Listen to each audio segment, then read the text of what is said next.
Donc Sophie, Laurent, bonjour tout d'abord. Bonjour. Bonjour. Donc on est ici dans un des points hauts de la Chartreuse.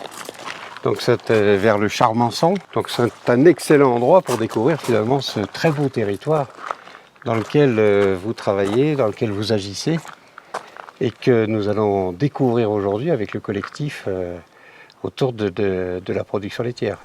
Oui, c'est intéressant de commencer notre journée ici, puisque c'est un des lieux où a démarré l'histoire du lait en Chartreuse, puisque le lait est arrivé en Chartreuse avec les moines du monastère de la Grande Chartreuse, avec une production laitière qu'on peut faire remonter dans les traces qu'on a trouvées au XIVe siècle. C'est vrai que cet alpage, et c'est assez inédit en fait, est dans le périmètre de la forêt domaniale de la Grande Chartreuse, qui est l'une des plus grandes forêts domaniales de France. Et c'est assez inédit en fait que l'Office national des forêts se retrouve à gérer en fait des zones de prairies et des zones d'alpage. On va découvrir tout ça parce que je crois que l'histoire c'est une des choses qui a été travaillée par le collectif. Donc on va le parcourir ensemble.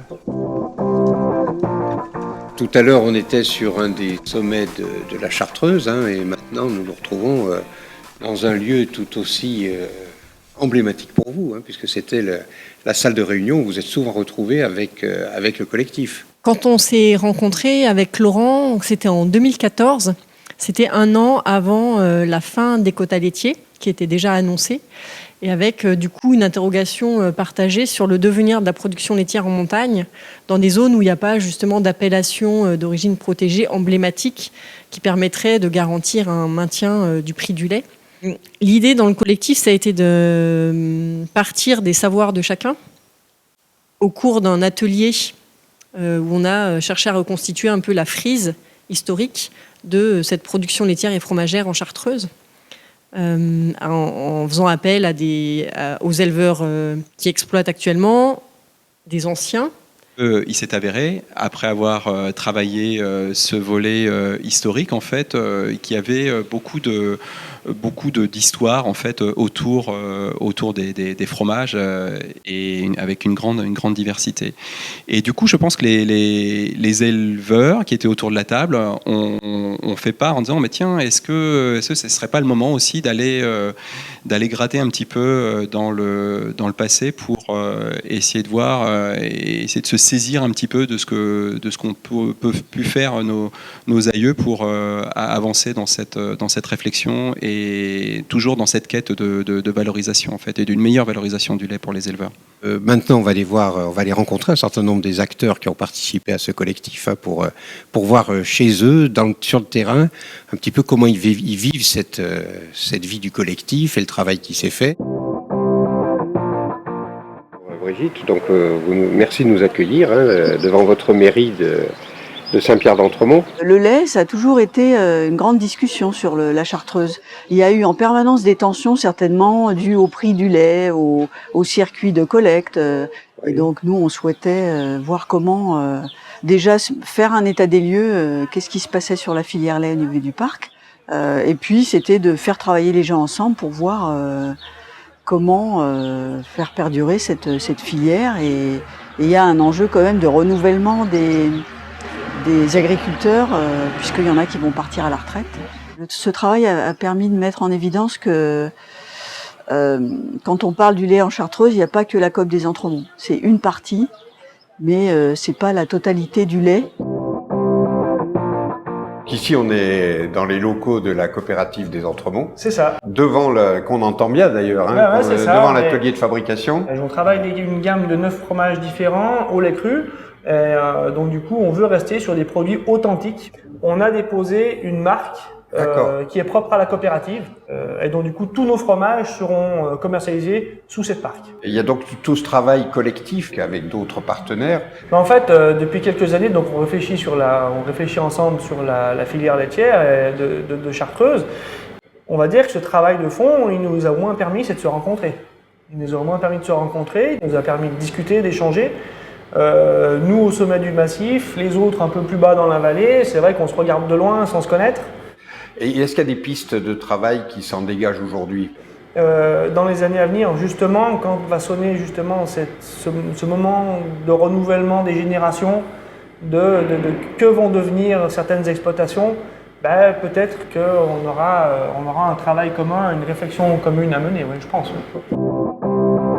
On est là un petit peu pour parler justement de ce collectif qui a travaillé sur le devenir de la production laitière en Chartreuse. Et c'était nécessaire ce travail en collectif là. Ouais, parce que ça fait longtemps qu'on entendait parler d'avant, il y avait ci, il y avait ça. Et puis le fait qu'on se retrouve tous ensemble à en parler, et puis il y a eu des différends aussi dans le passé, ça a permis de nous souder un peu tous, quoi. Et puis de voir que D'accord, donc vous êtes allé chercher une meilleure connaissance de l'histoire une meilleure connaissance de l'histoire, et puis essayer d'avoir aussi une meilleure, un meilleur relationnel avec d'autres types de production, voilà, d'autres structures. Voilà, et ça apporté, si on devait le dire en quelques mots, ça a apporté quoi Avant, on n'avait pas le moral, on était déprimés. D'accord. Et après, ça ouvre des perspectives parce qu'on s'aperçoit qu'il y a des possibilités, si on s'entend tous, il y a des perspectives à avoir, quoi.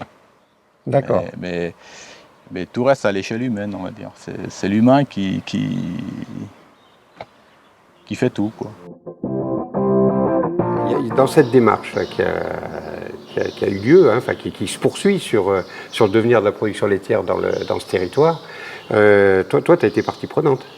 Pour moi, ce que j'en retiens, vraiment le gros intérêt, c'est d'avoir réuni les gens, et le secteur de la Chartreuse en fait est sur 2 départements.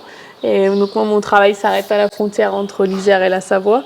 Et du coup, ça m'a permis de rencontrer mon collègue qui fait le même métier que moi, mais du côté de la Savoie. Et du coup, on avait beaucoup de choses en commun, parce qu'avec des agriculteurs qui ont les mêmes problématiques, les mêmes systèmes. Et donc grâce à ça, en fait, on a pu travailler ensemble, échanger. Et aujourd'hui, on fait beaucoup de choses en commun, alors que ça ne serait pas fait du fait de la frontière des départements, qui fait qu'on ne travaille pas normalement. Le point positif, c'est qu'on a vu qu'il y avait quand même encore beaucoup de dynamique, beaucoup d'éleveurs et puis beaucoup de transformateurs quand même sur le secteur. Et c'est quand même et pas ça c'est ressorti des réunions Dès les premières réunions, c'est vrai que quand il y a eu le constat qui a été fait, on se rend compte qu'on était quand même un territoire encore dynamique en lait, et puis voilà, avec les IGP, les marques du parc, etc. C'est vrai qu'on se rend compte qu'on a quand même une attractivité et qu'il y a encore, je l'espère, et moi j'en suis convaincue, de l'avenir à faire du lait en Chartreuse. Juste par rapport au territoire, au climat, à mon avis, on a déjà toutes les cartes en main. Donc nous revenons d'un petit tour en Chartreuse. On a rencontré un certain nombre d'acteurs qui paraissent très motivés sur cette démarche que vous avez eue ensemble. Donc on prend un peu de recul, on essaye de dégager quelques clés de lecture. Il y a une première chose, c'est que dans le fait de cette meilleure connaissance de l'histoire, finalement, tout le monde a contribué dans un pot commun pour construire une histoire, une connaissance de l'histoire collective. C'est un des aspects importants. Moi, il y en a un deuxième. Cette démarche a permis justement d'aller au-delà des frontières, au-delà des limites, pour se mettre à travailler ensemble.